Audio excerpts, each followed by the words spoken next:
I was coming from my physio. Yeah, I'm doing physiotherapy. Oh, sorry. Sorry about that. Yeah, thank you. Okay. Okay, good. Susan's here as well. We haven't heard her speak yet, but hopefully we'll hear from her. Susan, if you can hear us, please can you just log in by saying hi or something? Hello, how are you? This is Susan. Susan, how are you? I'm fine. How are you?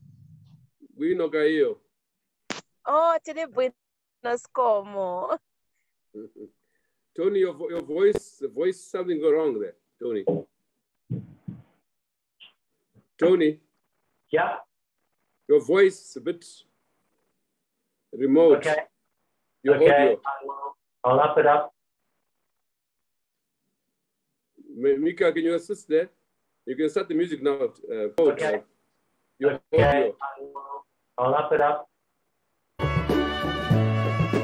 Mika, can you assist there? Okay. I'll up it up.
Greetings to you all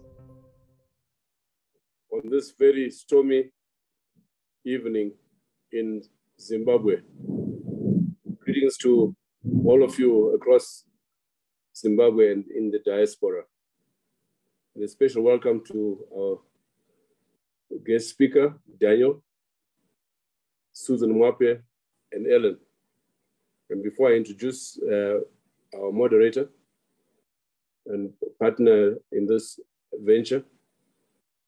Just to introduce briefly this series, which is look at elections as a process, and it's the objectives of this series are threefold. The first is to highlight thereby the serious shortfalls and pitfalls in the electoral landscape in Zimbabwe, which also explains the fact that all the elections since 2000 in particular have been disputed ones, disputed outcomes, violent in most cases, but completely useless in terms of determining the democratic process. And secondly, is to hope to institute thereby a process of reform in that panelists, the sessions themselves generally, will seek to highlight those shortfalls and pitfalls and suggest how this can be resolved. And thirdly, as the title of this topic indicates, we should be able 6 months to a year from now, perhaps by June next year, a year before the elections are due in 2023, to do an audit and conclude thereby whether indeed the elections are worthwhile in 2023 or complete waste of time, a repeat of the same that we've had in previous elections. So without much ado, I'd like to introduce Tony Rila, co-convener of the platform for concerned citizens, but also the senior researcher in Rao, and a partner in this particular venture where we're looking at the electoral process in Zimbabwe. Tony Rila. Thank you, Ibo. And good evening, everybody.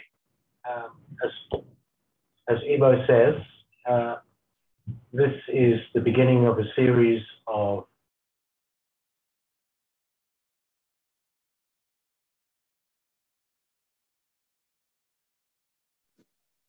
Tony, we can't hear you. Tony. Yeah, okay. I seem to have unmuted myself. Sorry if you didn't hear me. Greetings to everybody. Greetings to our guests, and thank you, Ibo. As Ibo points out, this is the beginning of a series of at least 10 webinars where we're going to discuss elections in Zimbabwe and the conditions for elections, whether those conditions are propitious for the holding of elections in 2023. And before I introduce our distinguished panel, I'd like to make a few remarks, if I may, to frame this. I think we don't often realize in the modern age that one of the things about elections is that they are one of the most important conflict-reducing mechanisms that humans have ever invented for sorting out the power problem. If you look at human history, most of the issues around power are generally resolved violently. What has been the characteristic of the modern age and the great invention, in my view, of human society has been that elections become the mechanism for what is peaceful regime change. And I want to use that word regime advisedly because that word is used in a very pejorative way in Zimbabwe, as if a change of regime is something alarming and treasonous. Regimes change all the time, and the mechanism for doing that are elections. That being said, elections have become a very difficult test for democracy. In the wake of the euphoria after 1990 and the notion that the third wave of democracy was happening, it took not very long before people realized that elections were a fungible property in democracy.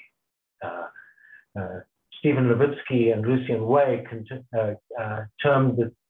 used the term competitive democracy, competitive authoritarianism. The notion that elections were used by authoritarian governments as a mechanism for creating minimal legitimacy. I personally preferred the term that Thomas Carruthers produced, which was to talk about dominant power politics. All of these authors in early 2000s began to pose the notion that this wave of democracy was under threat because people were learning that elections were not necessarily the litmus test of democracy. But nonetheless, elections are to some extent a very important test of legitimacy. And so regimes that win elections, when their competitors accede to the result, they say, you have won legitimacy, those governments get legitimacy. The government gets legitimacy. It's not the only test of legitimacy. There are many other things that go with legitimacy, the delivery of public goods and services, the political trust that exists in a country. But elections become a primary source of legitimacy, and not just mere legality, but legitimacy. Now, Zimbabwe, as Ibo has pointed out, has really attained this important measure of legitimacy. All elections since 2000 have led to disputes, and that have then led to disputes about legitimacy, and not only internally, they've led to disputes externally. They led to disputes in 2000 and 2002 with the Commonwealth, the EU, and the US, and all the way in all of these elections, probably about 9 of them now, there have been disputes about the result. So that's very, very important to see how important elections are. The consequence for Zimbabwe and why elections become so important is that Zimbabwe is now the most politically polarized country in Africa. A very nice piece of research done by Michael Bratton and Eldon Asanungure in the aftermath of the 2018 election, using a very nice measure of what they call the partisan gap, and Zimbabwe the most polarized country after Uganda. And after that, the polarization between many countries was relatively low. So we have this massive problem about polarization. And this polarization is poisonous in countries. It leads often to what a recent very interesting book by Levitsky and Zieblatt points out, becomes the absence of mutual toleration and institutional forbearance. And what they mean by that is the kinds of friendly games that politics play, that political parties play, disappear. And so elections become a vicious contact and a battle. And this is very important. It's very destructive of democracy when elections become this kind of a process. So in going forward, we use this very challenging notion of an audit of acceptability. And the acceptability is the important bit. That goes to the heart of legitimacy. So what do we mean by an audit? Well, in conventional terms, an audit, and we all know about audits, is that whatever the process is, was done correctly. Every step along the way, every rule was behaved. And therefore, you can go from the beginning to the end and say that everything is correct and in its place. And I'm hoping that Daniel will talk to this in some detail. The example we have in Zimbabwe, for example, the audits carried out by the Auditor General and Comptroller of the spending of the government. And the demonstration was the money spent for what it was intended. And most importantly, is there any proof of this? And we've seen from recent reports, for example, that many ministries in the country are unable to provide the receipts and the justification for how the money is spent. But it doesn't just apply to accounts and those things. It means in elections that every stage can be shown transparently to have followed the rules. And that's not just that you followed the rules. We go back to competitive authoritarianism or dominant power politics. It's not just following the rules as if they're some ritual. They need to show the big problem about political power change is that it's absolutely free of dispute, that every step is not disputed. And that requires complete transparency to avoid any claims of manipulation. And that everyone must be satisfied that every step of the process is transparent. So for example, a very simple one is when you construct the voters roll and you have the voters roll, is everybody allowed to go and look at the voters roll and examine it, understand it, and see that the voters roll fits the bill, that everyone on there is of people that are on there, that they look like they're distributed across the provinces in a way that accords with delimitation. And you can see how that's important because in Daniel's country, in their recent election, the ex-president made outrageous claims about fraud along the way.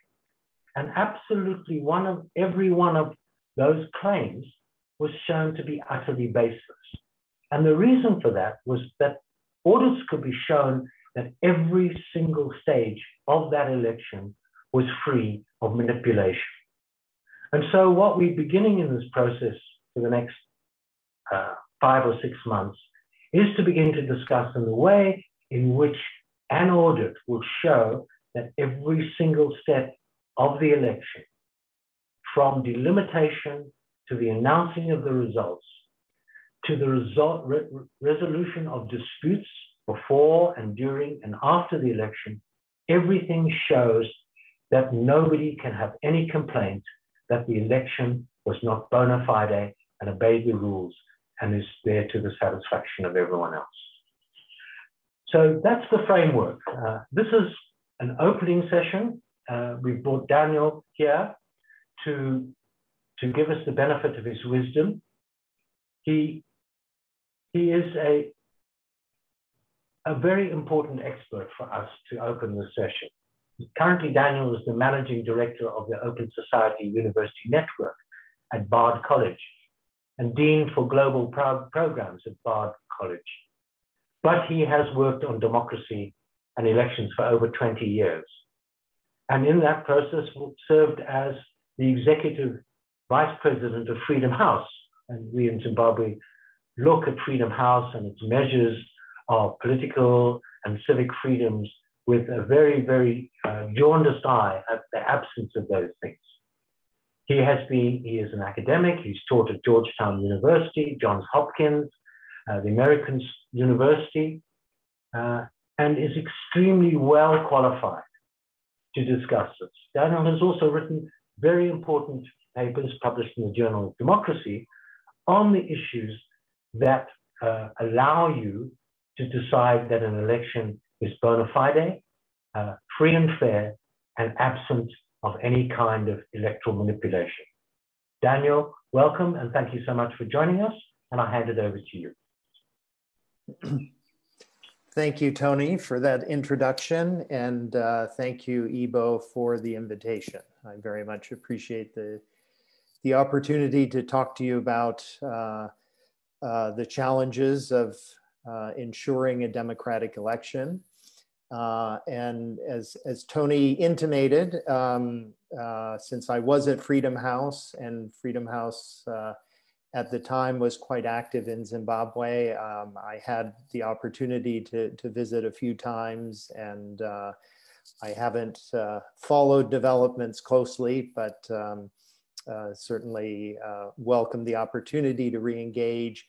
And I very much appreciate what all of you are doing, which is preparing well in advance of an election. If I might share my screen.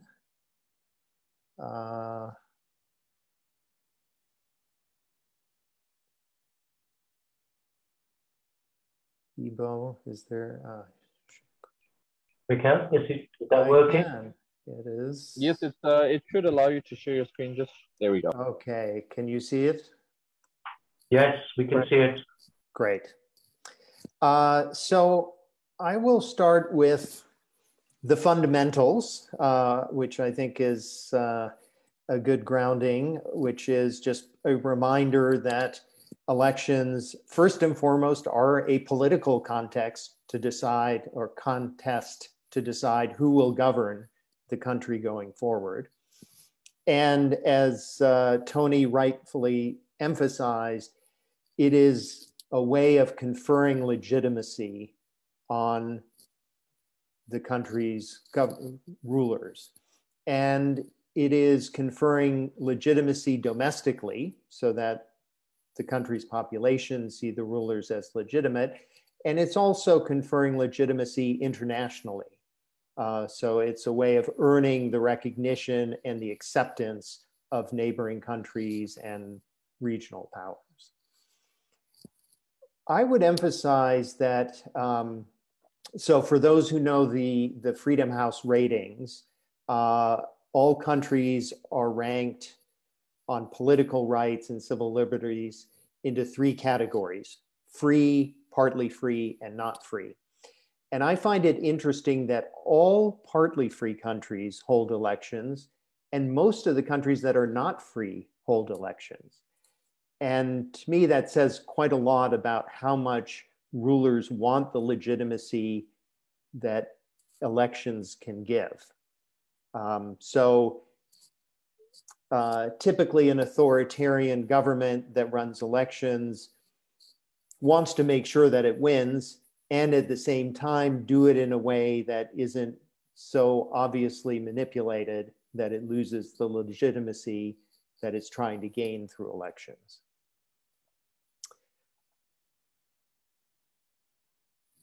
A few overall comments on election rigging. And this is based, as Tony said, on studies I've done comparing fraudulent elections all around the world.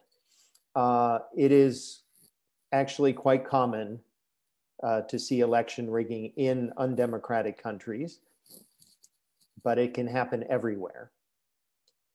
And elections are really quite a complex process with a series of steps, and every stage of that election process can be rigged.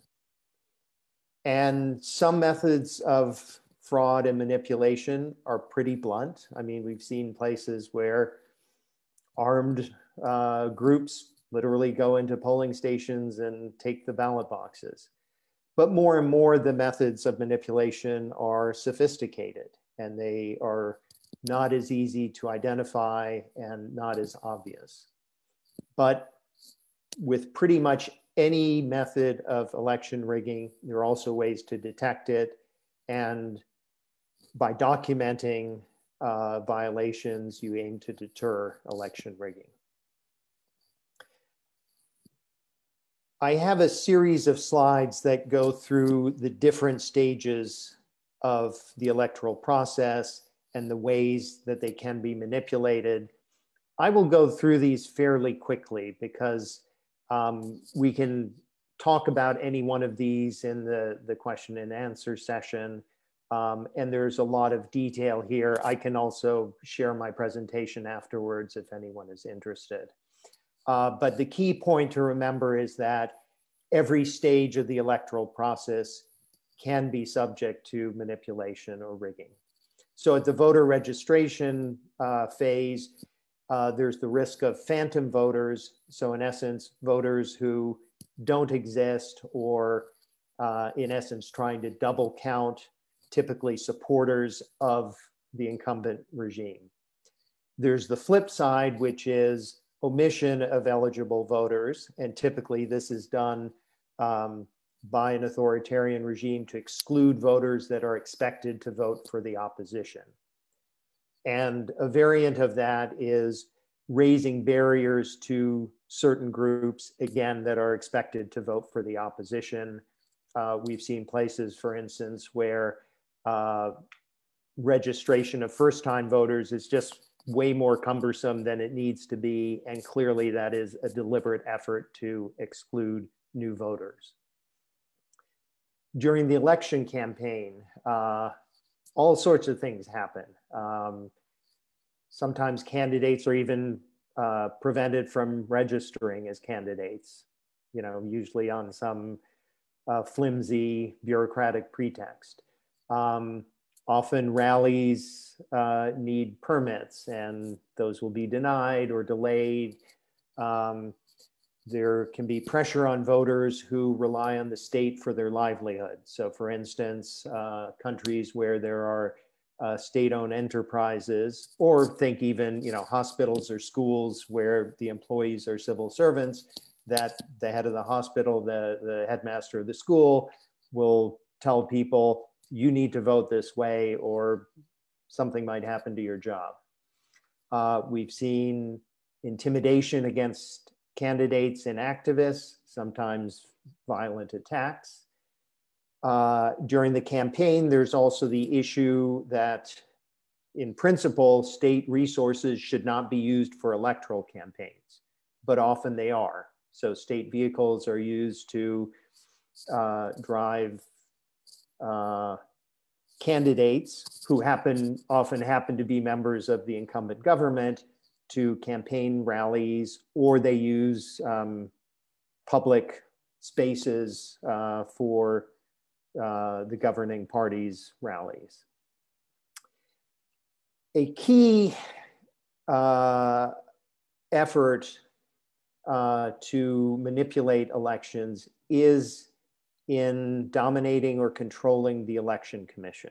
And this is something I strongly emphasize. If the ruling party can dominate or control the election commission, it can prevent the kind of transparency that you talked about earlier and that opposition parties are looking for and independent observers need to do an audit or otherwise observe the electoral process. The ruling party dominance of election commissions also blocks the enforcement of election laws and regulations.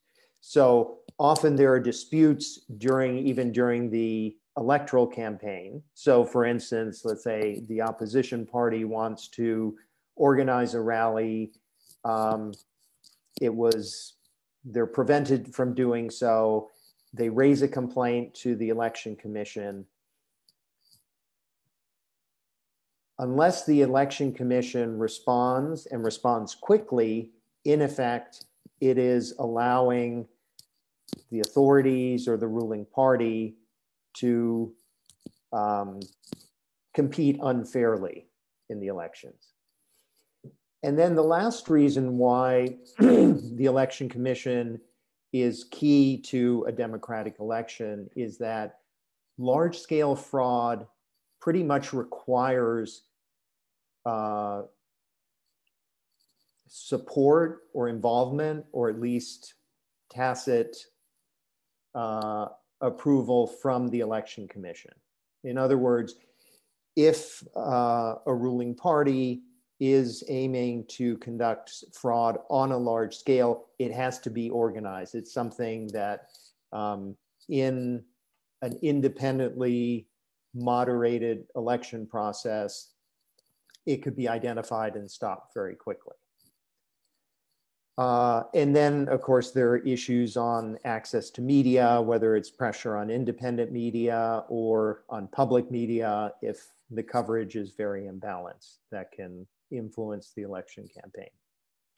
On election day, of course, there can be the theft of ballots or ballot stuffing. In some cases, we've seen multiple voting, vote buying, other pressure on voters. And in some systems, you have sort of roving ballot boxes that go to the homes of people who cannot make it to the polling station on their own. And that, of course, adds an added risk of manipulation. The vote count and tabulation obviously are critical within the polling station in verifying ballots. If they're done by hand, they can be adjudicated in a way that is unfair. But the bigger risk is in the recording of vote counts and the tabulation. So if there are any discrepancies between results at the polling station level to what is reported in sort of regional tallies or a national tally. And a transparent vote tabulation should have a breakdown polling station by polling station. And I gather that has not been the case in Zimbabwe, and that is often a way that transparency is prevented and behind the curtain manipulation can take place. Some general observations. To ensure a democratic election, the entire election process needs to be transparent. So as an example, the results at the polling station level should be publicly available. Citizens should be allowed to share that information as soon as it becomes available.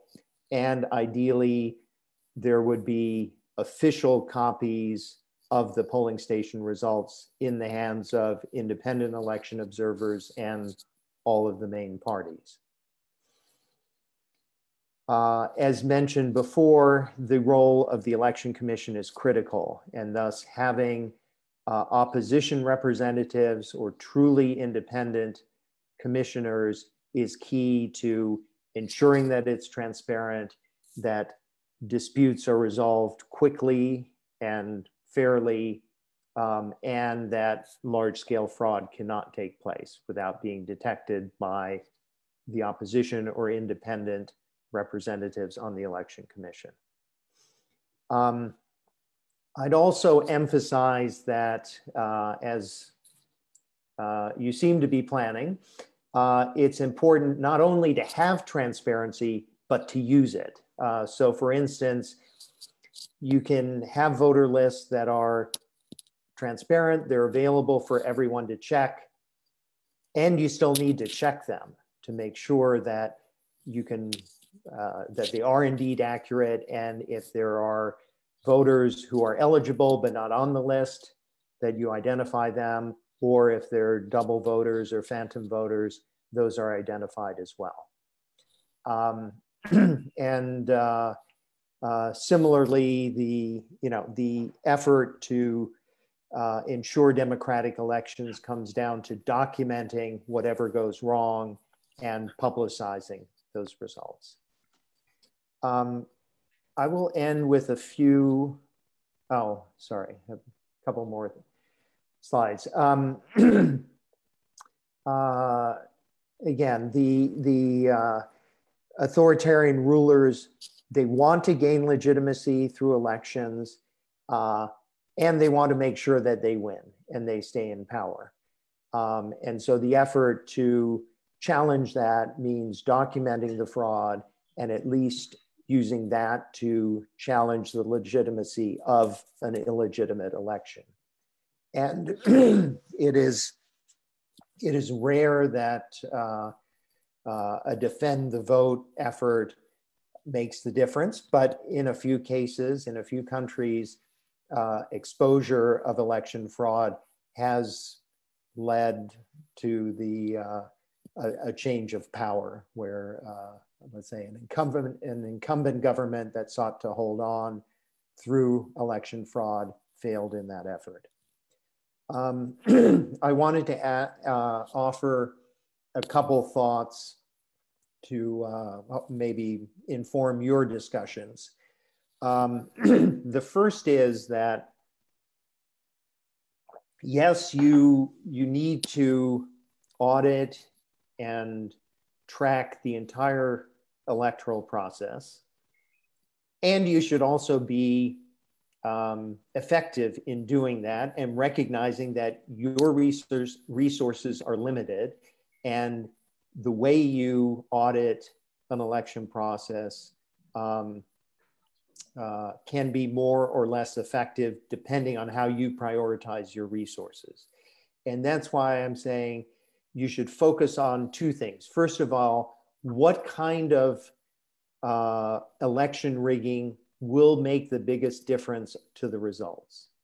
So there can be some election rigging that is, it's small scale, but it may not be big enough to change the results. Whereas something like the tabulation of the vote nationally, that's huge, that's central, and that deserves a lot of focus.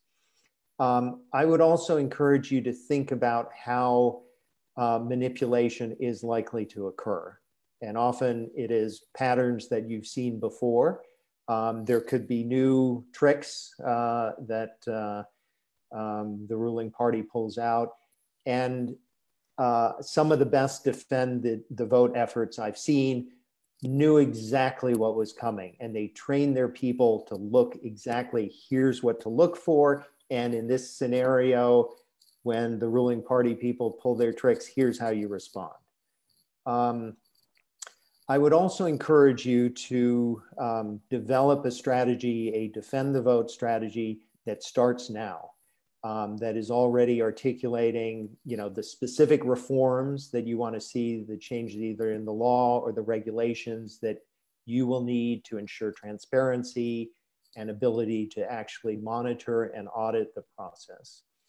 I would, I know just enough to be dangerous to comment on circumstances in Zimbabwe now, but from what I've read, even though the election commissioners are nominally independent, that has been very much questioned. And so I think it's critical to ensure that election commissioners are genuinely independent. And I would also encourage you to start the discussions now with SADC and the AU. And so, you can be advocating to them for the reforms that you want to see happen in Zimbabwe and that you want them to support. And hopefully that will put more pressure for these reforms to actually happen well in advance of the election. And the final thought is just a reminder that the strategy to defend democratic election processes and a fair vote it's a political effort as well as a technical effort. And I'd encourage you to, think through the technicalities and also the politics of what, how is the regime using the electoral process to ensure that it wins and keep as much legitimacy as possible, and especially not just domestically, but also with neighboring countries. And then think through the scenarios, not just for when things go wrong on election day, but even a year out. Say if you're advocating for genuinely independent election commissioners and more transparency in the vote tabulation, what do you do if that hasn't happened a year before the election or 6 months before the election? So I will leave you with those thoughts, and I welcome any questions, and also look forward to the comments of the fellow panelists. Daniel, thank you very much. As an avid reader of your very nice article on the menu manipulation, it's a very lovely summary of that, actually. Just a quick question, and this is in a country that has been bedeviled by disputed elections, I think some fairly good documentation sometimes of the ways these things have worked. I mean, I'm not thinking just about the violence. I mean, violence is a very crude thing in elections, but manipulation is an entirely different game. And one of the problems that I see is that if you follow your strategy, you get to the particular point where you can say, this is not going to work. This is not looking like anything resembling a democratic election. And then the question is this political call. You say something like, this is not going to be free and fair ahead of time. And you might recall that NDI made this call in 2000. They looked at the 2000 election in various ways and said, this has no hope of being a genuine election. And the response to that generally, and this maybe speaks to your point about international scaffolding for elections, is that everybody says you can't judge the game until the fat lady sings, right? It's inappropriate to call things as foul ahead of the time. What's your view on that?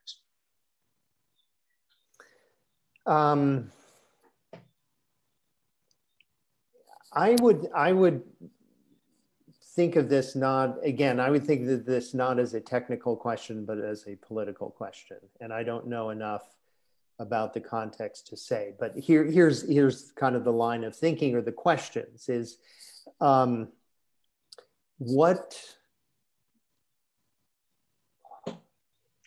are the risks to the ruling party if the process is not seen as legitimate domestically? And what pressure and influence do the neighboring countries have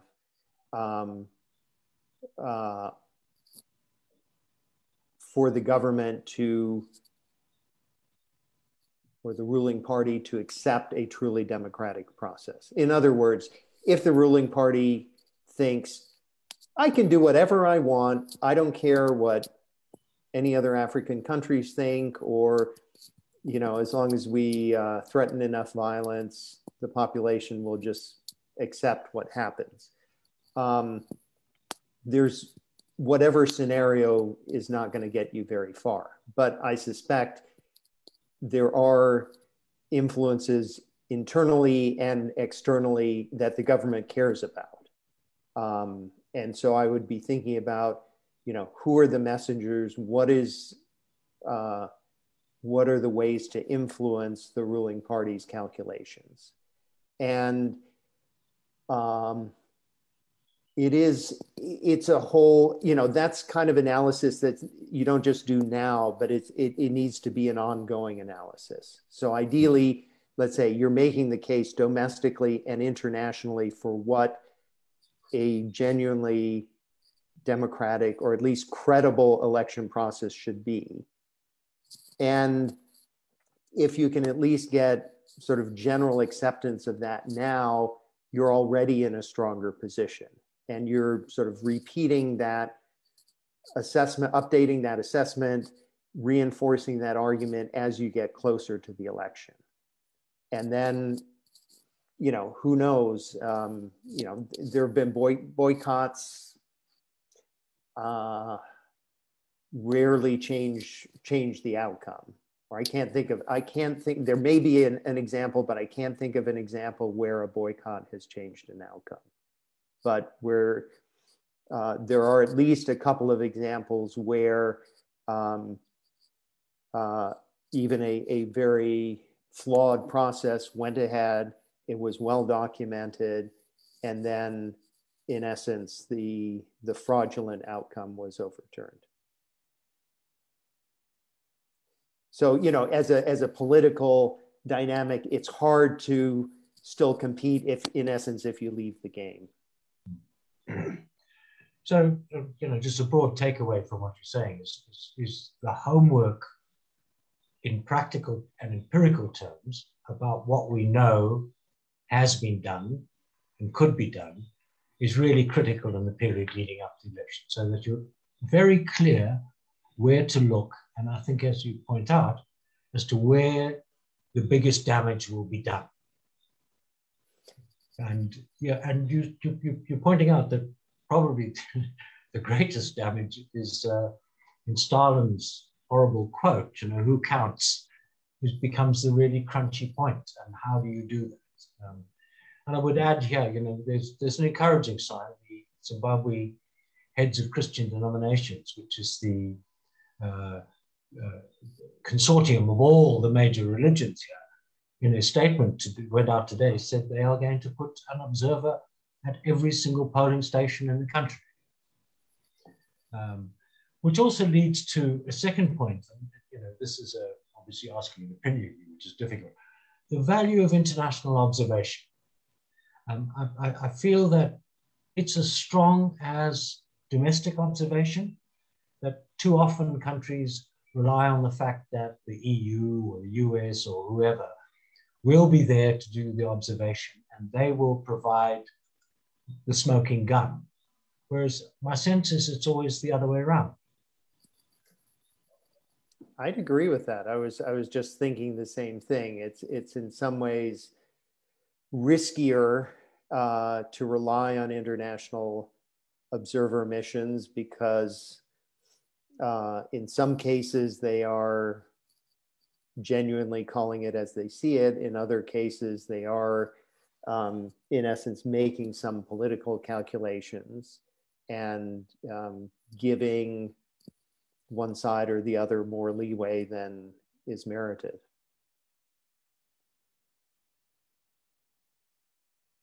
Thank you, Daniel. We'll come back to you. And I think that's a nice lead in to introduce Susan Wape from Zambia, who pleased to join us, having just gone through an election where perhaps domestic observation was very, very powerful. Susan is the executive director at Common Cause Zambia and has worked many years, a decade at least, on working governance and election. And she's worked on election observer missions with African Union, IESA, Carter Center, in more than 15 countries. Is passionate about good governance, transparency, and accountability. And importantly, for us in Zimbabwe, during the 2021 elections in Zambia, she led the Keep It On campaign, which was aimed at ensuring that the internet was not shut down before and during elections, something we observed recently in Zambia. Susan, welcome. Please unmute yourself and perhaps you can pick up with your Zambian and your international experience on some of the comments that were and observations being made by Daniel. Welcome. Thank you very much, Tony. And I apologize if I repeat myself on anything that has been talked about. At some point, I fell off the call. My internet misbehaved. So I may have missed a few issues that were raised there. But of course, I think I would like to commend Daniel for his very eloquent presentation where he raises a lot of very valuable input. On the Zambian front, I think we had a lot of issues with our elections. One of the things that I'd like to put across is that we are really being held for a lot of things that went well. I think other than mostly the part of the voting and the numbers that were pulled in to declare the opposition a winner, we had a number of challenges with our electoral process. And since we are talking about the acceptable minimums in terms of what constitutes an acceptable minimum to say that the elections were credible and also looking at the integrity of an election, I would go back to pointing out some of the areas that have already been mentioned. For instance, when we look at the electoral cycle, one of the first things that we talk about is delimitation. And in the case of Zambia, the delimitation process is very crucial because that is where we see issues of gerrymandering, and that is the beginning of the process in itself. So when the boundaries are not demarcated accordingly, then already that tilts the playing field for elections such that sometimes people, a particular party can be, what's the word would be, a party may be, may not be able to find a favorable spot. So for example, here in Zambia, what we saw is that when the previous party that was in power at the time, the Patriotic Front, undertook the delimitation process, the reports were not shared. It was done by the Electoral Commission, quite all right, but the reports were not shared. It took a very long time before the reports were shared. And when they eventually were, the numbers that were presented in that report and the numbers that were being shared of the population from the Central Statistics Office were not the same. That in itself raised a lot of questions. Secondly, when we came to the voter registration, as a country, what was decided was that we were to create a new register, and that new register was supposed to take on board everybody who had ever voted before. However, the time frame that was allocated to this creation of a whole new register was far much less than that which we had used in previous elections, where we had more time, and yet the register was not even a new register. It was just continuously adding those who had attained voting age, those who had lost their voters' cards, and those who maybe had moved and needed to change the location of where they would be voting for. This time we had a whole new register done within a very limited period of time. And when stakeholders called for extensions, we were only given about 3 days extra to bring on board many people. So as a result of that, as a country to this day, we still believe that a lot of people were still disenfranchised as a result of the limited time that was given for voter registration. Also for Zambia, our registration period is connected to the acquisition of what we call national registration cards, because we have to register. Once someone attains 18, they can apply, sorry, 16, not 18. Once someone is 16 years old, they apply to get a voter's card, sorry, a national registration card. So there are places in the country that are very remote and rural, where they cannot move from where they stay to come to maybe the provincial centers to acquire those. So what the Electoral Commission does is, when they begin the registration process, they collaborate with the National Registration Card Authority, which falls under the Ministry of Home Affairs, so that they can go and issue national registration cards to allow those that may want to vote to come on board. That did not happen this time around. And we experienced a lot of problems with that in itself, which also eventually led to a number of people being disenfranchised because, one, they could not access the voter's card.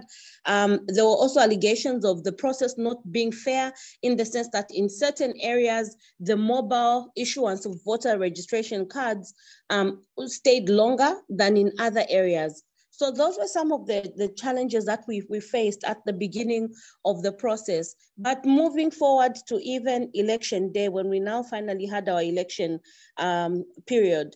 On election day itself, of course, we had a very high number in terms of the voter turnout. Along the way during the day, we also noted that in some of the polling stations, for example, things like indelible ink, which people use to not, okay, let me not even go to indelible ink. For instance, things like the voter's stamp. Once a ballot paper is issued to a person, it's supposed to have a stamp. Otherwise, the ballot paper is considered invalid. In some places, those stamps had run out of ink. So even when they stamped the ballot papers did not have the authentic stamp that showed that it was a valid ballot paper. These were problems that ran across with a high number, and people struggled, although we did not at counting come to a place where they disqualified any ballot papers. That was a reality that even the Electoral Commission observed. So those were some of the key issues we had.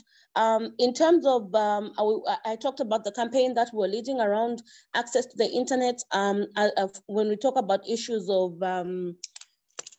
freedom of expression, on election day, midday, there was a lot of information that was going around on social media platforms. People were using WhatsApp and all to share the different experiences that were happening. We also observed that the internet was cut. We had a partial internet shutdown in the country, affecting mostly WhatsApp, which is what people were using. In places where there was violence, we had places where people were killed in the process. Once that news was going around, it was cut short because so there's never been, to this day, there's never been an official position on what it is that led to the shutdown. One of the civil society organizations actually sued the Zambia Information Communication Technology Authority, and the case is still in court. So we have been trying to find out what it is, who gave the order that the internet should be shut down. And because that is in court up to now, there hasn't been any formal position or information given on why that happened. So there were a number of things that happened around our elections that were very problematic. And should the outcome of the election had been different, there would have been a lot of court cases. I know that earlier, Tony, you talked about having a number of disputed elections, and Zambia's case has not been very different. Other than this particular election that we had in August, our elections have always been disputed. We've always had one party or the other disputing. The cases have gone to court consistently, and it's just that this time the numbers were overwhelming. The figures of the people that voted were overwhelming, and so it changed the narrative for the country. But I will conclude, maybe I will conclude my remarks here. Hello. Thank you, Susan. I wanted to just do a conclusion, but I don't know if you can hear me and if I have time. Yes, you have time, carry on. All right, thank you. So I wanted to conclude by pointing out a few recommendations for maybe Zimbabwe going forward. And what I want to talk about is that some of the things that we can look at to ascertain integrity or to meet the bare minimum of what it takes to have credible elections is that, one, I think there's always need for a lot of inclusivity. We need citizens to be able, we need an electoral process that provides an equal opportunity for all citizens, eligible citizens, to be able to participate in the voting process. And by saying equal, based on the experiences that we had in Zambia, for example, with our voter registration, with the delimitation exercise, it did not give everyone an opportunity. And it's very, very important to ensure that when those processes begin, especially starting from the demarcation of boundaries, civil society, citizens should take a very keen interest to look at how those borders are being drawn. Where you have, for instance, things like decentralization, look at where the new boundaries are going. These are some of the things that we usually overlook, but these are also some of the things that are very important.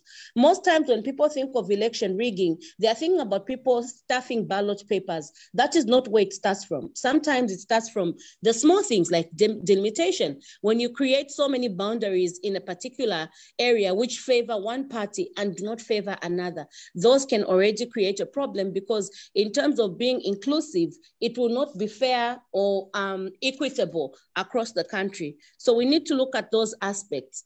And then secondly, I think we also need to address the issue of transparency.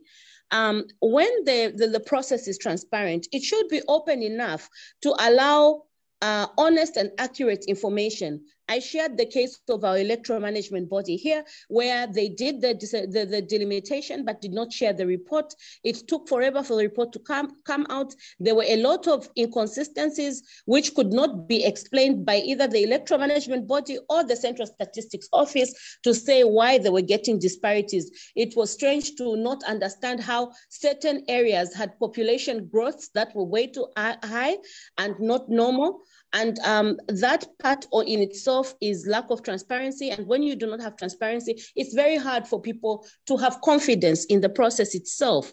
The issue of accountability is also extremely important, and also to provide a competitive space where citizens have reasonable and equitable opportunities to compete in the electoral process. So you also need to look at the candidature. You also need to look at representation of women. For example, here in Zambia, before elections, during the elections, we had very few women participating in the process simply because of the intra-party. Sometimes we always look at the inter-party issues, but even at intra-party level, we need to also begin to assess political parties and look at what policies they have that allow for all the different categories of people to participate.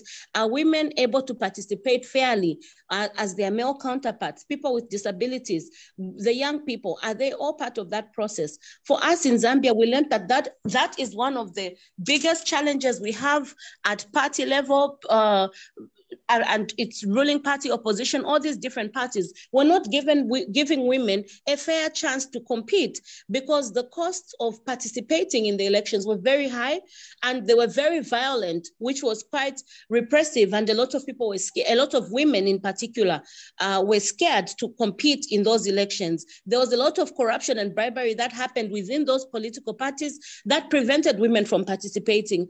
And when they finally did manage to participate, great. We are looking at now in Zambia where we are, where the president has been appointing a lot of people, but we have very few women. Only 2 women sit in cabinet at the moment. He talks a lot about women's participation, but when it comes to appointment, we are not seeing that happen. So I'm saying, even before we get to the part where we have a new government and they begin to appoint women, even at party level, let us begin to question those things. Let us begin to look at those things and see how they affect the overall process. And again, it's also very important to look at strategies that can help civil society to work together. When you are alone and pointing out things like you were talking about the case of NDI, where you raise issues. 1 minute, please, Susan. Thank you. Please. All right. All right. So in conclusion, I was saying, when you have cases, we should not shy away from pointing out what the problems are prior to the process getting to the very end. It's not about being a lone voice shouting from a hill, but doing collaborative strategies where you all come together and talk with one voice about the things that are affecting the process or may have adverse effects after election day. Thank you very much. Thank you so much, Susan. I think outlining many of the things that Daniel pointed out are problematic, and then pointing out how maybe we can overcome those. I have a question I'm going to come back to you with in a minute, but I'd like to now move to our third speaker, Ellen Dingani, who is no stranger to this platform. Ellen is the program coordinator for the Zimbabwe Election Support Network. And was an expert. Hello, please mute. Sorry, can we mute you? Right, thank you. So Ellen has been observing elections for 20 years. She's highly experienced, and she's worked in African countries, in Asian countries. She's worked all over the way. So she's got an enormous amount of experience and is one of our stalwarts within ZESN, who's been watching election after election and been on this platform. She's also a Commonwealth Professional Fellow. Welcome, Ellen, and thank you for being here. And we would be very pleased for you to share your reactions to Daniel's presentation and to share your views on the general topic about what sort of audit is necessary for acceptability in elections in Zimbabwe. Welcome, over to you. Thank you very much, Tony. And thank you to Sapez Rao for this platform. And we want to share, of course, our reactions representing ZESN on what Daniel spoke about, and also my colleague Susan. So I totally agree with most of the observations from Daniel with regards to, especially when he said every stage of the electoral process can be manipulated. This is very true.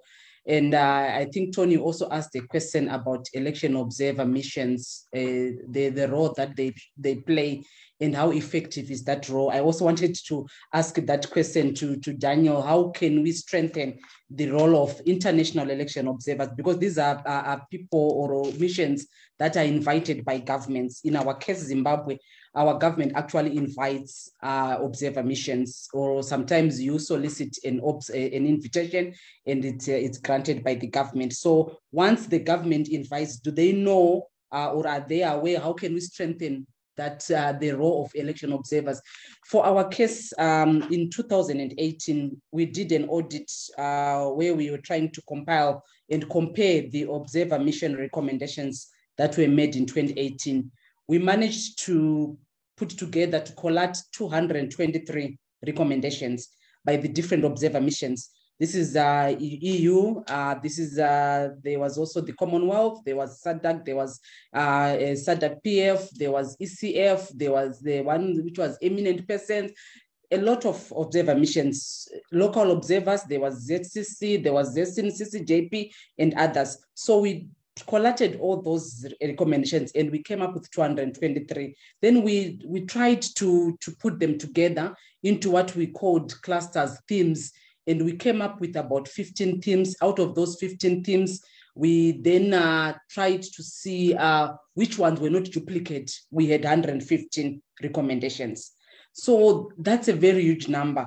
And already what we have seen to date, from 2018 to date, we only have a few milestones with regards to reforms. We have seen one, the extension of the women's quota as part of some of the recommendations from the observer missions. Now we have the amendment, Constitutional Amendment number 2, that extended the women's quota for another 2 terms. Then we saw the introduction of the youth quota. That's also one reform that we have also seen. The introduction of the women's quota in the local authority, then the ratification, of course, of the ACDEC, of the African Charter. Just a few recommendations being adopted, yet we have a plethora of recommendations. So my question was to Daniel, what can we do as domestic observers, as locals, as Zimbabweans, to push for the implementation of electoral reforms? We have done lobbying meetings, we have done advocacy, we have done position papers, we have done a lot. We track the recommendations. We have done, I think, a lot of things. What else can we do as civic society and locals? So I think we need to learn from him and also from my colleague Susan. For African Union, I was privileged that last week I was in Zambia, where for the first time, African Union went back to Zambia to present its report to the various stakeholders. And this was the first time African Union was doing it in Africa. So we have seen this being done by EU, and how effective is that process? What can we do? I know there are issues around sovereignty and so forth, but what can we do to strengthen that process where we invite people to our elections, they do recommendations, and we just sit on recommendations? What can we do? Then I also wanted to react to the issue of registration in particular. That was noted by Daniel, that is part of some of the key electoral processes that we should watch out for when it comes to election manipulation or fraud. I think Susan also referred to the importance of registration. We were supposed to have what is called a voter registration blitz in Zimbabwe, starting from 6 December. And today there was a statement in the Herald by the Zimbabwe Electoral Commission that they are postponing that process to next year, 2022, in February. And in their statement, they said they want to have the issuance of IDs start first and then registration, which is very good, and which is, the reasoning is quite good, but the commitment now, how do we link the election management board's work and the civil registry's work? In some countries, I see that what is done, the civil registry and the voters roll are linked, such that once a youth or a young person turns 18, automatically they register. Maybe to Daniel as well, would you recommend a link of the civil registry? I think for us, we actually separated. We had that before when everything was under the Registrar of General.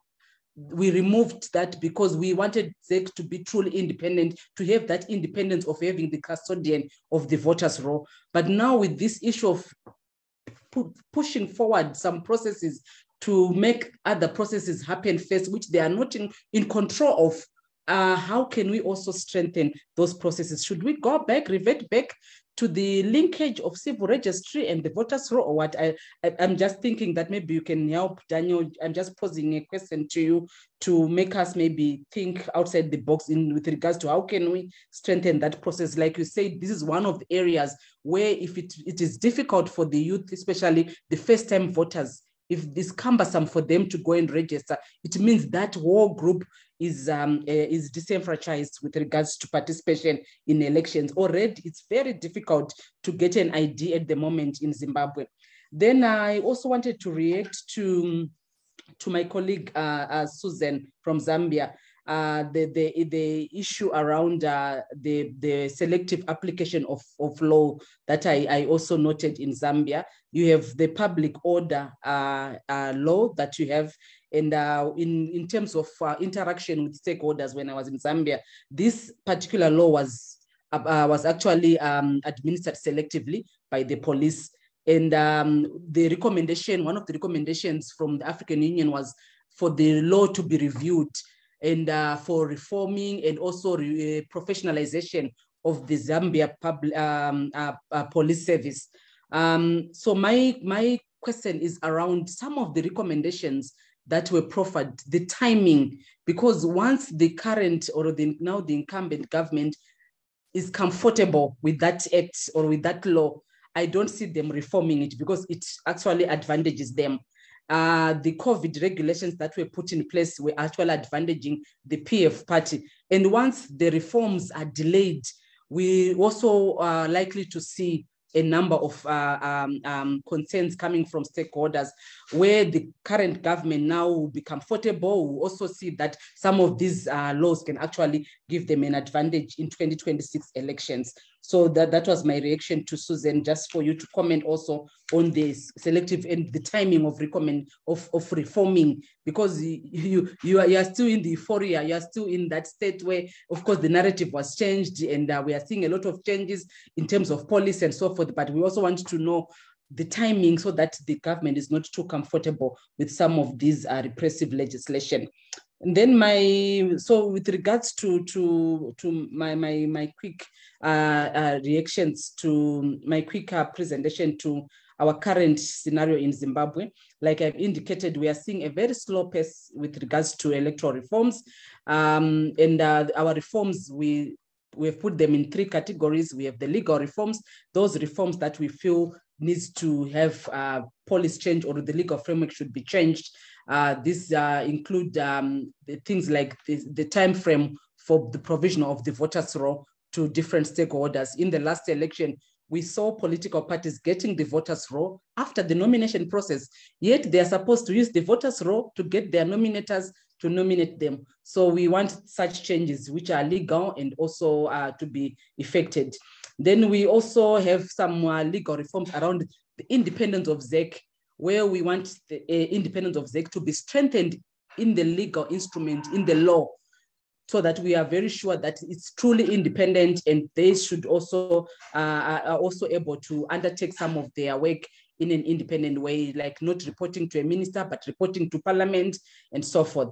Then there's also other issues around the specific times for multi-party liaison committees, which is provided for in the law 6 months before the election. And we feel that already there are a lot of issues that happen around the electoral cycle, even with the voter registration, with delimitation, where political parties should engage and make sure that they discuss some of these issues at political party level. So these multi-party liaison committees should be instituted a bit earlier to ensure that political parties discuss a number of key electoral processes, not only election or polling processes.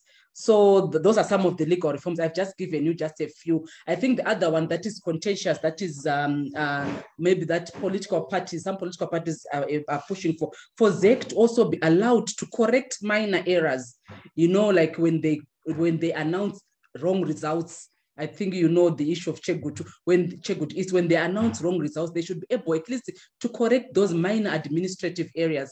At the moment, they cannot do that because the law does not allow them to correct minor errors. But is it also good to give ZEC such a leeway to correct errors? Do we also want that? Because I think this provision was put in place for a particular reason, where whoever drafted was thinking that if we give ZEC that leeway to correct minor errors, they may actually abuse their power. So given what happened in our election, where results were announced wrongly, and then the issue was taken to court, and the supposedly going to be winning the election now is the loser because of technical errors in submitting the application to court and so forth. So it really disadvantages some players in elections.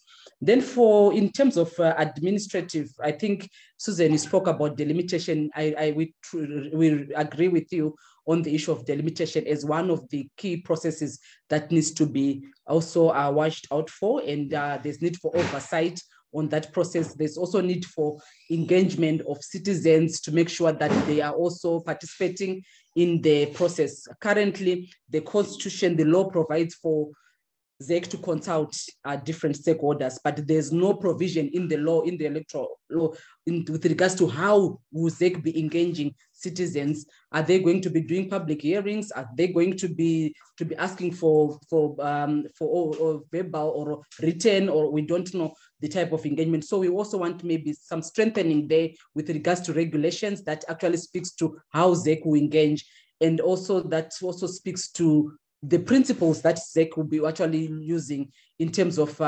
representatives, some of the principles, equality of vote, impartiality, so that they are really stated in the law and they are also provided for in the regulations. Then the other issue around delimitation, I think, is the general awareness and also the timing. In our law, the constitution, the report cannot be used if it comes with 6 months or after 6 months before an election. So it has to come 6 months before an election for it to be effective. So we are worried now as Zimbabwe. Our delimitation is scheduled for October 2022, according to the cabinet briefing. This gives ZEC October maybe to December, given that our elections are likely to be in 2023 around July or August. So this gives ZEC a very short period of time to undertake the process. Our other worry is on the quality of the process. Our other worry is on the absence of a clear roadmap with regards to what can be done now. How can they engage, for example, citizens now before the actual exercise of delimiting constituents? Can they do in consultations now? We are not aware. So the other issue we are also really concerned about as Zimbabweans is the issue of the absence of transparency in the process, the absence of a roadmap that can clearly set out dates of what ZEC will be doing at which given time and month and hour. So we need also that for us to be able even to plan, mobilize citizens to participate in the process. Susan, you rightly said that it's important for citizens to participate in the delimitation process. They are the ones that know the actual some of the maybe the previous demarcations. They actually know the environment, they know the historical background of some of their constituencies and wards. So that input will be really necessary with regards to the process. So there's a lot, Tony. There's issue of transparency in results management. We also have concerns around that. It's also a recommendation that was proffered by many election observer missions in the last election. They need to review procedures, especially on election day, to ensure that they are in line with our constitution, ensuring that voting, counting, aggregation of voting, it's simple, it's also verifiable, secure, and transparent. So when we say our results will be posted outside polling stations, it should be the same at ward level. It should be the same at constituents collating center. It should be the same at the national collating center, so that we can verify as citizens, we can verify as stakeholders all the results process, and it's done in a transparent manner. So these are some of the issues that we have. There's a lot, I think 115 recommendations, you can imagine, Tony. There's issue of special voting, issue of diaspora voting that I can talk about, and a whole lot of other issues. But I think my quick reactions were to the two colleagues, in particular Daniel, so that we also get advice in how we can strengthen our processes. And I think the last thing is the issue of confidence building, maybe to Daniel and Susan. I think we have that challenge in our country where citizens in general, we don't have confidence in the election management body. I think you can see when ZEC posts something on Twitter, you can see how people react to every tweet that is posted by ZEC. There's a lot of, I can say even abuse language that is used. It says a lot, and I think there's needs for something to be done to build that confidence, to build that trust in the election management board and what can be done. I know Zambia, there were issues also in that regard with regards to trust, amongst stakeholders on the Election Commission of Zambia. So Daniel maybe can assist you. How can we help and ensure that we build that confidence and trust as stakeholders? Yeah, the other issue I wanted to comment about is the issue of recalls, Tony, but I'll leave it for another day, which is also another area that too is likely to increase voter apathy and to discourage the electorate from voting, because there was anyone who was really affected, especially areas that were affected by recalls, you see that your vote did not contribute, did not make sense, because you voted for someone and that person was recalled. Of course, the law provides for that, but what can be done to ensure that some of these processes don't discourage the electorate to participate in elections? As much as we want the electorate to participate in elections, there are a lot of issues for us to discuss and consider and increase citizen engagement and participation in electoral processes. I think for Zimbabwe, Tony, I think I need maybe 2-3 hours. I'll leave it there for now. Thank you. Over. Thank you, Ellen. Thanks very much. And thank you for unpacking all those issues. Daniel, I think there were a couple of questions that were raised and pushed in your direction. Yes. Ellen raised some issues about observers. What can be done to ensure better quality from observers? The second point was in respect of registration. Right. And the notion that when you get your citizenship, you get your right to vote, which obviously I think our constitution actually suggests that, but it doesn't happen in practice. Right. Then I think there was a final question there, which I think is a deep question out of your presentation, which is, how do we build trust in the process? And I think that's probably the biggest question. Daniel, right. You. Yes. Thank you, Ellen. These are all excellent questions. I'll take them in reverse order. And first of all, on the question of confidence, I would turn it around. I would say it is incumbent on ZEC to instill confidence. And as citizens, I would see the role of citizens as demanding that of the Election Commission and demanding the transparency, the opportunity to mobilize. I very much appreciated Susan's point about mobilizing citizens already at the delimitation process and make it their responsibility, because it is their responsibility to instill confidence. On the point about voter registration, obviously it's more efficient if the civil registry feeds directly into the voter registry. And I think that can be done in a way that is consistent with ZEC's independence if it is clear that ZEC has the final word on the voter registration list. In other words, if ZEC says, I will take all of the civil registry and everyone there is automatically registered to vote, but if anyone is missing, ZEC on its own authority can add eligible voters to the list.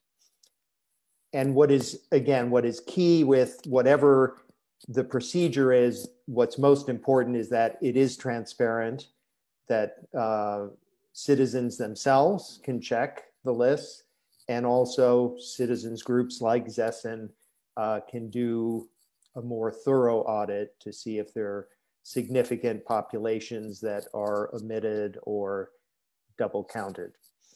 On the biggest question, how to advance the recommendations and encourage international observers to be truly helpful.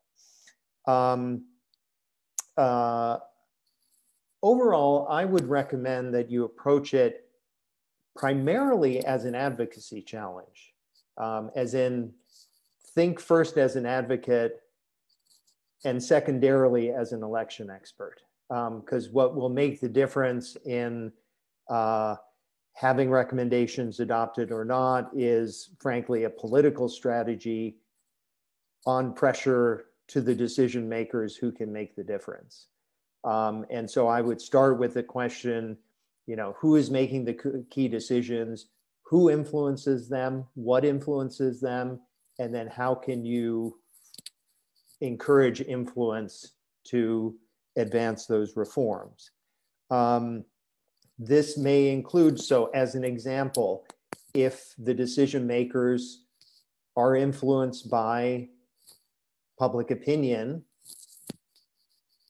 make the case to public opinion, make sure that citizens are mobilized early in the process. So as an example, you know, as Susan suggested, involving citizens in the delimitation process, it adds transparency. It's also a way to mobilize citizens, to make them more invested in a sound democratic process. I would, and you probably have done this already, but I would strongly encourage you to do regular reports, maybe every 2 or 3 months from now up to elections, so that you're keeping a scorecard of the recommendations and you're reminding people again and again and again and again what needs reform and has not happened yet. And I would encourage the international observers to do long-term observation, at least 6 months, and I would try to encourage them to come a year in advance and have their reports.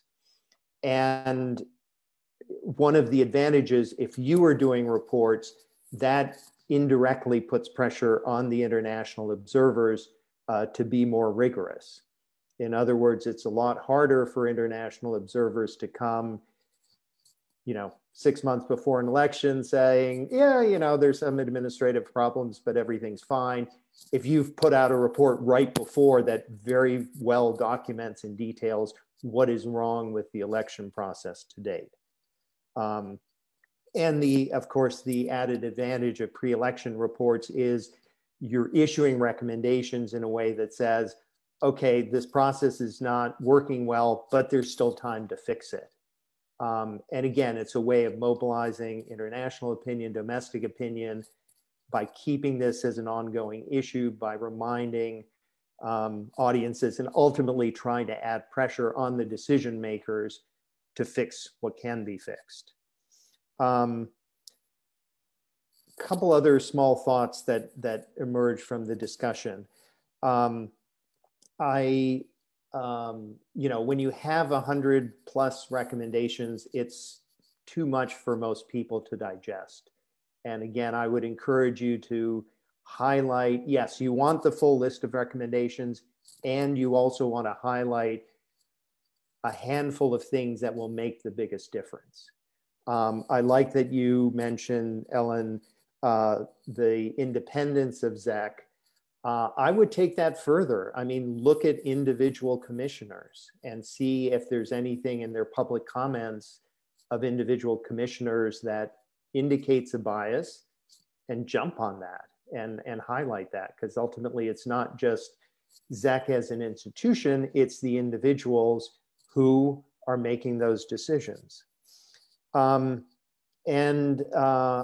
also mention that I am a big fan of parallel vote tabulations. And one example I think of, it's a while back, Serbia 2000,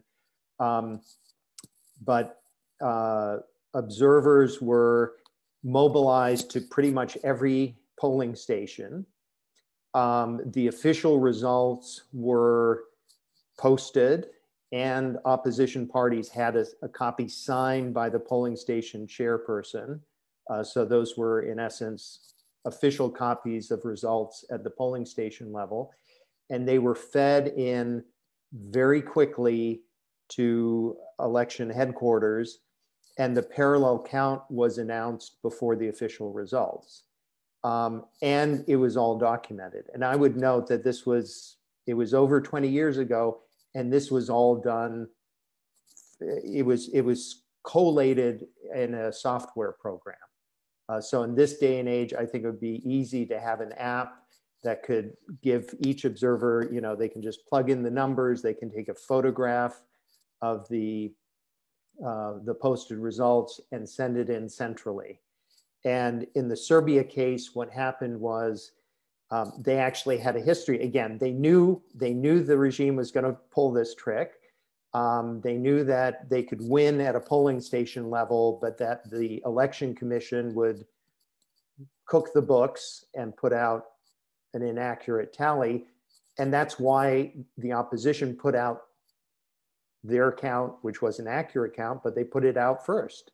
And it was a lot harder then for the Election Commission to put out a fraudulent tabulation. Thank you, Daniel. If I may, I want to, this is the opening of a series about elections, election systems, etc. As you know, Zimbabwe operates on a first past the post system, as does the United States, and so does the United Kingdom. And many countries have gone to a proportional representation system. Do you have any sense about manipulation within those different systems, whether one is more liable to manipulation than the other? I think first past the post systems are more liable to manipulation. Looking at Zimbabwe's electoral system, the biggest issue is that the presidency is very powerful, particularly compared to parliament. And because that is, in essence, a dual round system, but I would worry most about manipulation in the presidential election more than the parliamentary election. Thank you, Daniel. Now, people can obviously have questions, comments, and stuff like that. So if you would, just put your hand up if you can. I'd like to pose a question back to Susan, where you made the comment that, like Zimbabwe, you'd had immense problems with every election until the last one. So the question to me, from me to you, is what changed? What's changed in 2021? Why was this election different?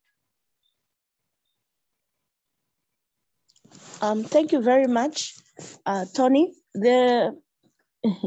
I think the thing that really changed in this election, can you hear me? Hello? Loud and clear, we can hear you. All right. Thank you. So what changed in this election really is the voter turnout. We haven't had that much of a voter turnout in a very long time. The very last election that we had in 2016, we recorded actually an all-time low because we only had about 32% turnout of voters. So the numbers were very low, and there had been a steady decline in terms of voter turnout. But in the 2021 election, the turnout was extremely high. A lot of people went to vote, and the voting in itself was very decisive.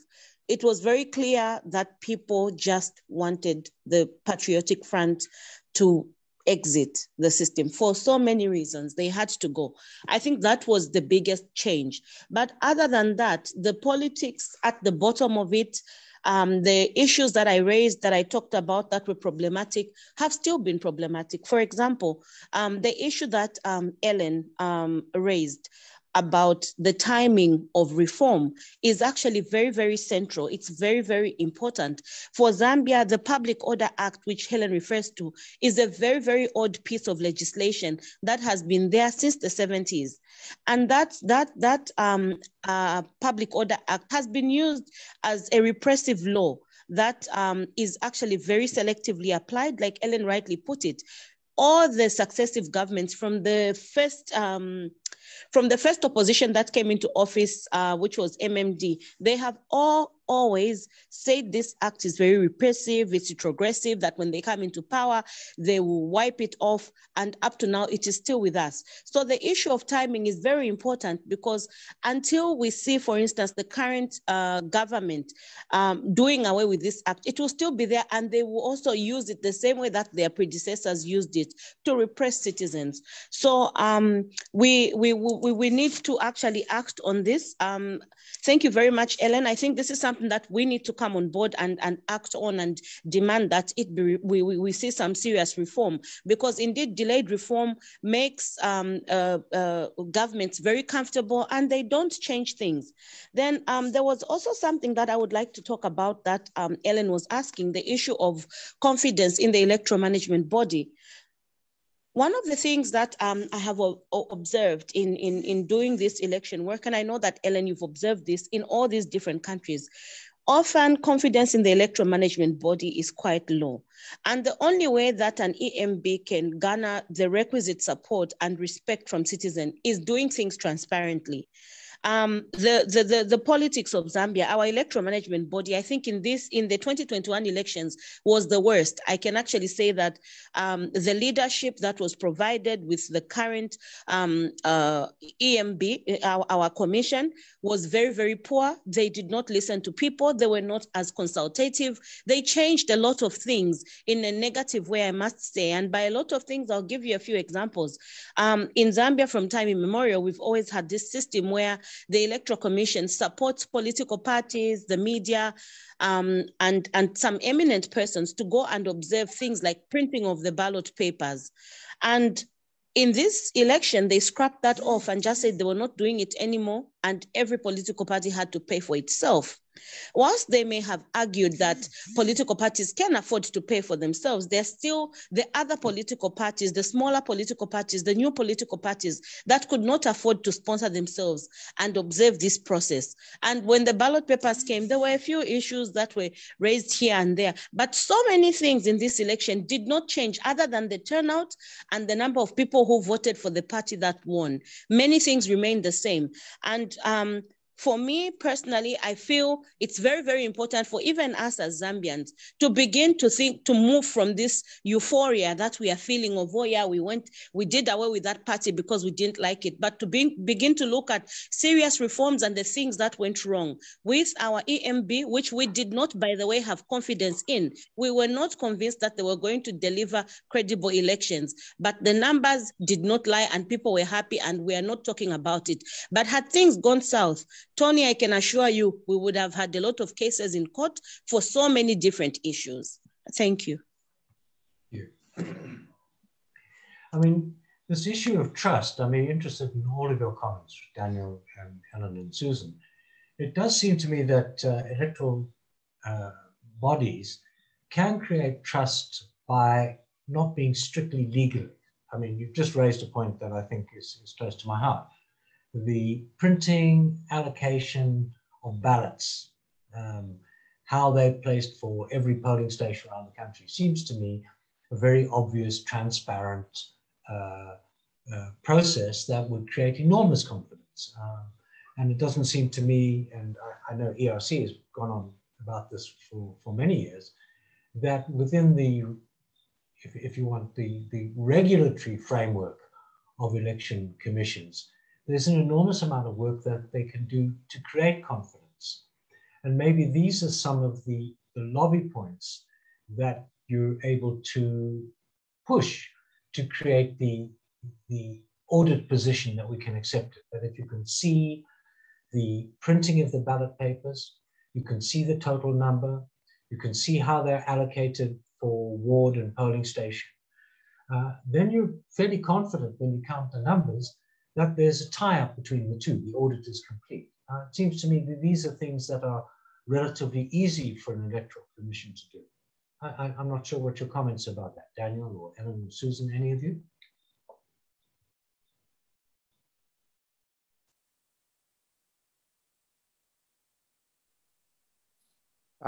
Yeah, I agree that allowing observers to see the printing of ballots would seem pretty straightforward and innocuous. And as you correctly point out, it's a way that the commission can show transparency, and by doing that, start to build confidence. Yeah, Tony, I'd like to come in. Yes, okay. Please do. Yes, I want to juxtapose the question to both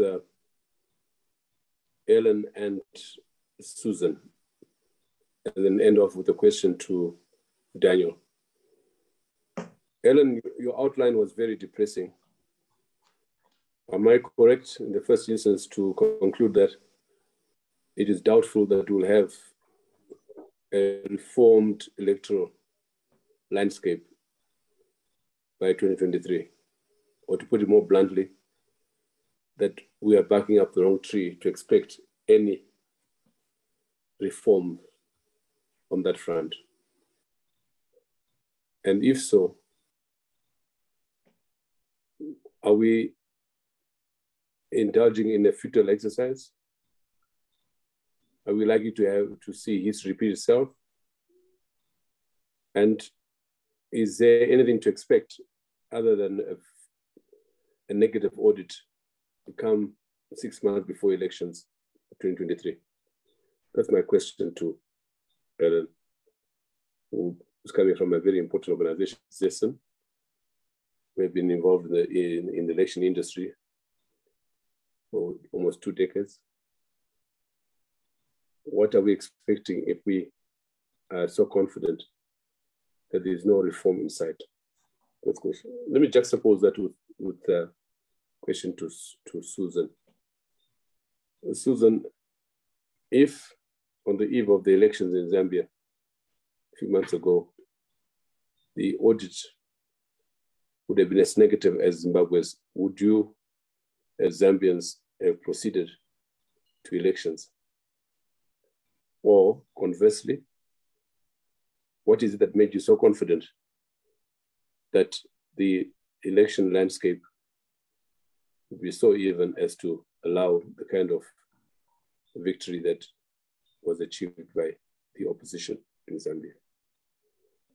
To Daniel, thank you very much, the 3 of you, for your presentations. And Daniel's was particularly important in the sense that he was kind of a blueprint for a free and fair elections. In Zimbabwe, it's 2 decades of disputed elections. And yet, we allow history to repeat itself. Under what conditions, from your experience, scanning the global situation, can there be more than just observers from the international community to ensure that elections are indeed free and fair? Is there a possibility of a mechanism or indeed a precedent whereby the international community, regional blocs, or even continental blocs have had to, or even the UN, to supervise elections in such countries as Zimbabwe, where elections have become farcical? I'll leave it there. Thank you, Ibo. All right, well, let's start in your order. Helen, a couple of questions to you from Ibo there. You got them all right? Yes. Thank you, Prof, for the questions. Yeah, I know I painted a gloomy picture, but that's the reality. That's what we have. And I also agree with Daniel that the recommendations or the reforms that we're pushing for are too many. We need to streamline them. When we have done that, and also around next year, we'll definitely do prioritization of some of the reforms. So I totally agree with you. Yes, there are too many, 115, but they put them in clusters, like I indicated, 15 clusters. And of those clusters, we are saying at least they should implement some of the recommendations under each cluster. So for Prof, yeah, I totally agree that we are indulging in a futile exercise, but we should not tire. I think same applies with Zambia. I think the road that they've walked has not been an easy one as well. We share a number of similarities. I recall when Daniel was presenting, he spoke about boycotting, saying boycotting may not change the outcome in most instances. But however, I want to say that in next year, around maybe mid-year, thereabout, we had planned as ZESN to do an audit of electoral reforms, and we're going to have a symposium, which we might still have if we secure the funding. So we wanted to do a symposium where we were going to invite key electoral stakeholders, and in particular, election observer missions that came to the 2018 elections in Zimbabwe. to audit the reforms that would have been put in place by the time we do that symposium. And I think one of the key outcomes we are expecting in that symposium is for these key stakeholders, whether political parties, civic society, to make maybe what I will call hard decisions or critical decisions. And this could be political decisions, whether Zimbabwe, we can go ahead and say we want to have our elections 2023, or we then support something else, like maybe the sabbatical, with assurance that reforms will be put in place maybe during that sabbatical. I don't know. I can't really say what will be the discussions, but we hope that that symposium will bring us something that we can actually use as civic society in terms of enhancing our advocacy or uplifting our advocacy to another level.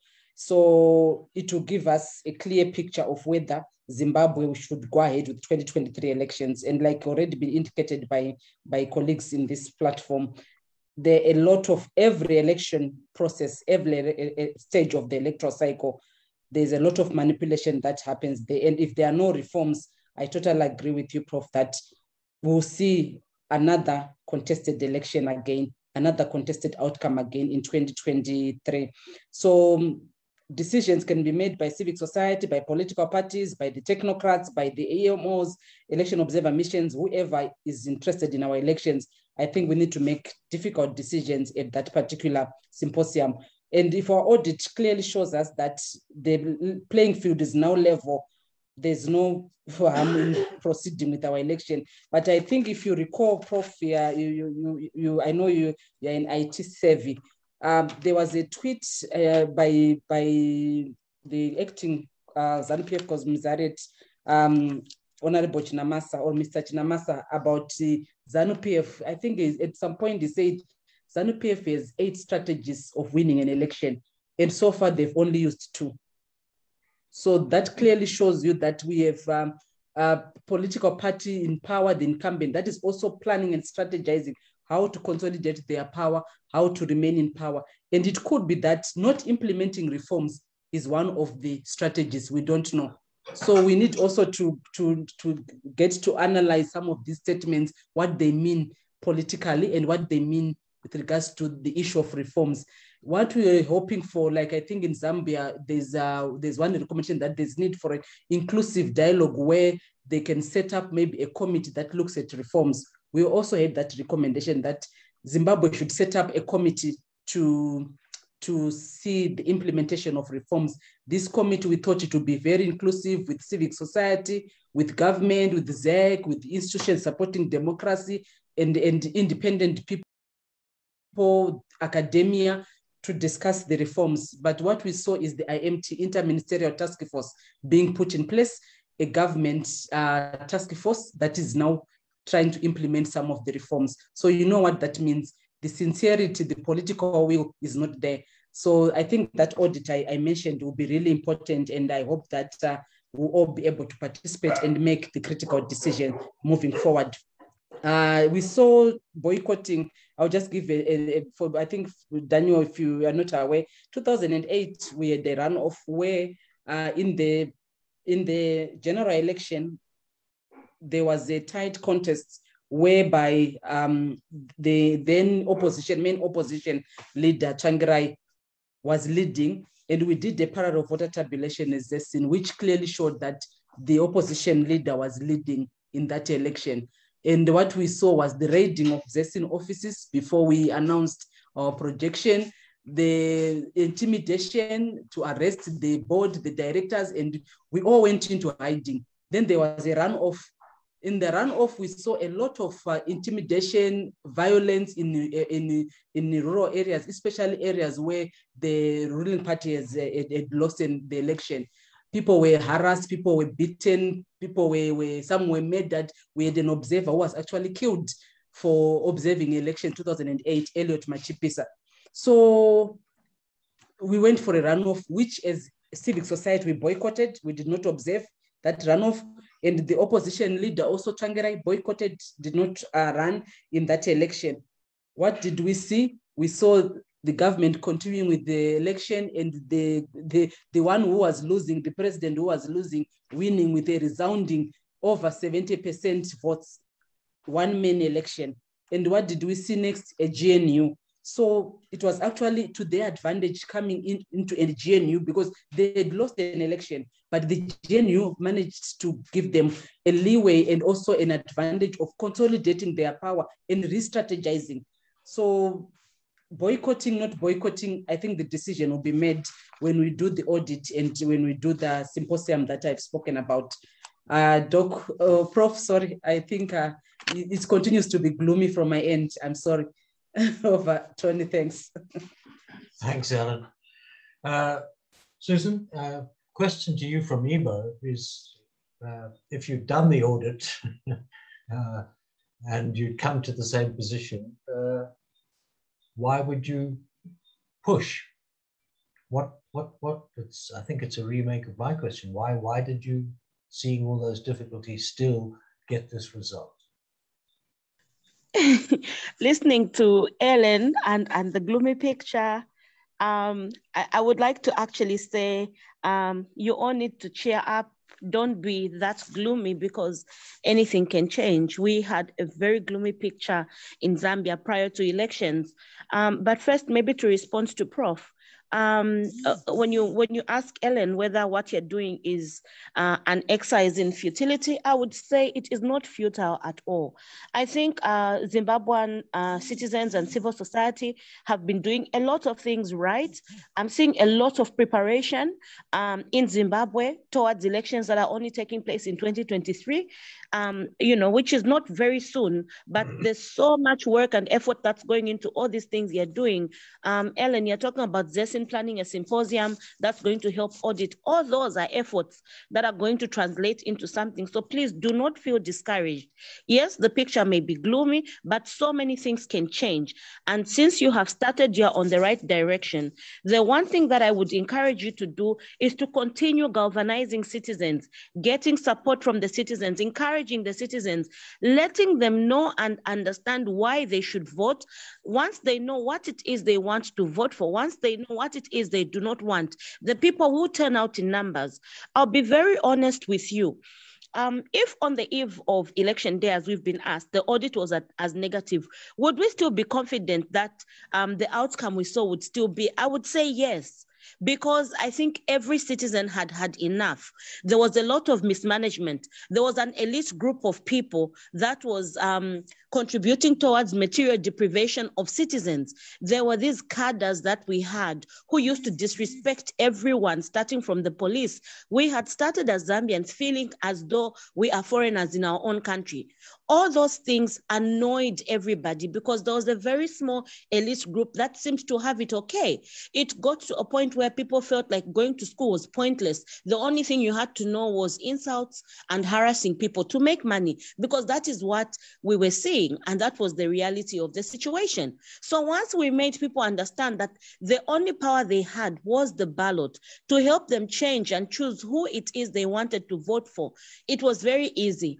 The turnout on election day told us that the PF was leaving. The moment we saw the numbers of people turn out, because all those people were disgruntled citizens. So you have to just make sure that you consistently inform this. Once you drill it into their heads and they understand, they will come up and they will vote and they will make that difference. Otherwise, for us in Zambia, the story was very much similar. Yes, the outcome was positive based on what the people wanted, but the negatives were so many. Even as of election day, even as of the eve of election day, there were a lot of things that were just not fair, especially to even the opposition itself. Ellen earlier shared with us the selective application of COVID regulations, for example. The ruling party had been going around campaigning nonstop in the name of opening government programs, etc., and yet all they were doing was campaigning. And the opposition was being told not to campaign because of COVID. They were being told, oh, when you draw crowds, we have COVID guidelines, you need A, B, C, D. But that did not stop the people. We even moved to a place where most of the political parties, remember, we held our elections in the context of COVID, and that created a lot of challenges. So many things were new. For instance, one of the things that stood out during the campaign period was the idea of campaigns, online campaigning. So most of the political parties were using things like social media, Facebook, to do campaigns. And we noticed that on the days when opposition was doing their live campaigns, the internet would slow down. It would drastically slow down where you could hardly watch or hear anything. But when it is the ruling party, we would say that the internet would be okay. So those are some of the challenges we faced. The environment was not level, but once the people understand, focus on informing the citizens. Tony, please spare me 30 seconds so I do not forget this point. 30 seconds, okay. I want Yes. Daniel to come in. I wanted to talk about something relating to donor support. I think it's also very important for cooperating partners to begin to provide support to other electoral stakeholders. In Zambia, we had that problem as civil society. The donor community had put money in one basket, but that money was disbursed very late. So for civil society to be able to conduct things like civic education, outreach activities, it was problematic. Those were also, I think, would have been a contributor that, could have limited the work of civil society. So when you talk about things like reforms and the things that Zesin, for example, would like to do, it would be very prudent for cooperating partners to also understand that they need to provide timely support for some of these changes to take place. Thank you very much, Tony. Thank you. Daniel, back to you. Yes. So in answer to the immediate question, I don't think having international supervisors is a good solution. Typically it happens in a post-conflict environment. And even then, I'm thinking UN role in Afghanistan, they can be very permissive because of their own sort of political calculations. And I would agree with Susan that what's more important is getting international donors to support civil society and do it early on, as in hopefully now or very soon, and be engaged politically in supporting reforms. If I could, I wanted to share a couple observations based on this last discussion. Again, I agree with Susan that mobilizing citizens is a key part of the effort to work towards a democratic process. And one of the considerations, I mean, I certainly understand Zimbabwe has been through too many elections that lack credibility, that it can feel futile. But I think it's very important when you get to that point of making that decision, a boycott is almost inherently demobilizing. In other words, once you say, okay, we're not competing anymore, if you try to put something else in place, a lot of people will not participate because they know what the outcome is. There have been studies, mostly of US, European countries, of what pushes voter turnout, looking at many different factors. The biggest factor is that there's real competition, that voters see there's a real choice and their vote matters. Another thought is, again, thinking about this effort to have a democratic election as an advocacy and political effort. I think it's critical to set expectations and do so early and repeatedly. So starting now, I know I remember the 2008 elections had a horrible wave of violence. The manipulation has become a bit more sophisticated, but you could already start talking about, we don't want to see ZANU-PF resort to that kind of violence again. If you get to the point of saying this process is too flawed to participate, I would hope that you're not just basing that on one report, but have had plenty of reports, public conversations, advocacy to the AU and SADC and mobilization of the public, that they're all invested enough and see that it's not just, a one-time technical decision, but it's been part of an ongoing civic effort to really push and engage and try to have a fair and credible process. And one last thought. You know, sadly, you have seen that the ruling party, it can live with contested elections, right?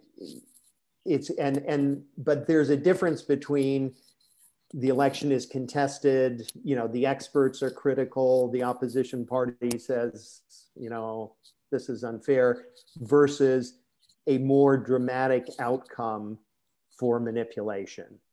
So, you know, it's one thing for the opposition party to say, okay, I don't accept the results. It's another thing that a mobilized population is very worked up about it and will stay mobilized to defend the vote.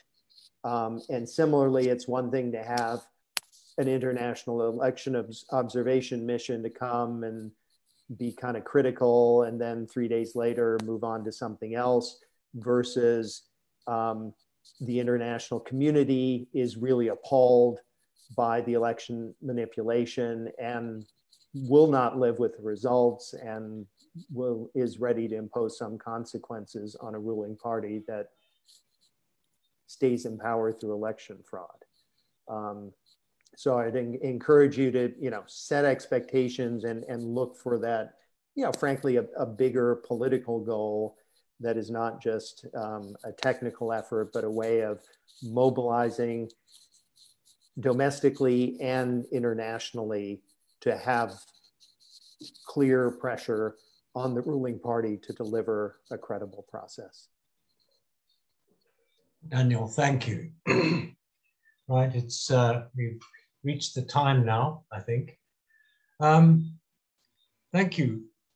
I think it's a very good start to a series. I think a couple of things have come through. I think, Daniel, you've made it very clear that you have to think about what you want, but you also have to think about how you're not going to get it. And that's a combination of, if I can call it, electoral actions and political actions. And that requires you to have a strategy of a very broad kind, and it has to have buy-in from a broad constituency. If you're going to sell the notion that the election is not acceptable, this has to be done a long way ahead. It has to be done empirically, so that you're able to show against the history of all the things that can go wrong and the fact that they're still going wrong. You have to provide the reforms that are necessary and easy for an electoral commission to do. And above all, you have to have the citizens run with you. I do think that's a very big hill to climb with the citizens. I think Zimbabweans do vote, and they vote in very large numbers. What I think is less evident is that they're engaged at times outside elections. I think political trust is so low in the state, in the government, in political parties, that citizens don't actually get involved in many activities. And I think the climate in which they're living, the struggle for livelihoods, is a big problem. So I don't think we should underestimate the context in which we're going to struggle for this election. And I think one of the things that's also important is that if we end up, as Ibo says, it's futile, we get to the point where once again you have conflict, you do have to have a plan for that point about what are you going to do when we hit the inevitable that we hate. What are you going to do at that particular point? I think Daniel pointed that out. At that particular point, there has to be the idea that something different must happen. So thank you, Daniel. Thank you very, very much indeed. I hope people go and search for your paper. I mean, we will make this available, but for those who need much more detail than Daniel was able to provide, there's a very fine paper out there called The Menu of Manipulation, and several other papers there that you should read, and they're very, very worthwhile. To Susan, thank you for sharing the Zambian experience, and thank you for being optimistic. And we hope that we're able to do what you do That's to bring the citizens out in vast numbers. And Ellen, thank you once again for joining us. And we will all look forward to engaging with you as this process goes on over the next 6 months. And I'd like to hand you back to Ibo to make the closing remarks. Thank you, Ibo. Thanks, Tony. Thanks, Tony, for a very engaging session. One of the best we've had, notwithstanding the low attendance, which is due to a number of factors, one of which we normally meet on Thursdays instead of Tuesdays. But there was no other way of getting Daniel here except to have it today. So most of our audience will have thought this is Thursday and they'll be tuning in on Thursday in vain. Secondly, I'd like to say that these are live streamed on Facebook. And I noticed a number of scores of people on Facebook already. And it to be on YouTube by tomorrow. We also, this session, like all other sessions, transcribed and are published in the form of policy briefs. And it's reached a discussion. This has been, we're happy that we have that technology. And so you will, in the next few days, a week at most, have a transcribed version of this. And as I said, YouTube will be available by tomorrow, and Facebook will be live streamed. I want to thank Daniel for finding the time to join us and to grace our Surplus Trust Policy Dialogue Forum. We look forward to working with you in the future. To Susan, as we say in the language of Zambia, my second home, Zikomo Kwambiri. Thank you very much indeed for bringing this fantastic insights. We had a very useful policy dialogue on the Zambian elections a few months ago. It was very inspiring and provided a very useful contrasting situation of the situation with that in Zimbabwe. And it was therefore useful having you today to juxtapose the Zambian success and the Zimbabwean failure so far. Ellen, thanks again, Ellen, for being so bold and to the point. I think you've really helped us further this discussion. Yes, as Susan says, don't be too pessimistic. Let's remain focused. And that is really the purpose of this series. Again, thank you to all of you who joined us, especially those of our faithful, like Reward, Shabasa and Maud Blair out there. Thank you for joining us. Till we meet again in a fortnight. Goodbye.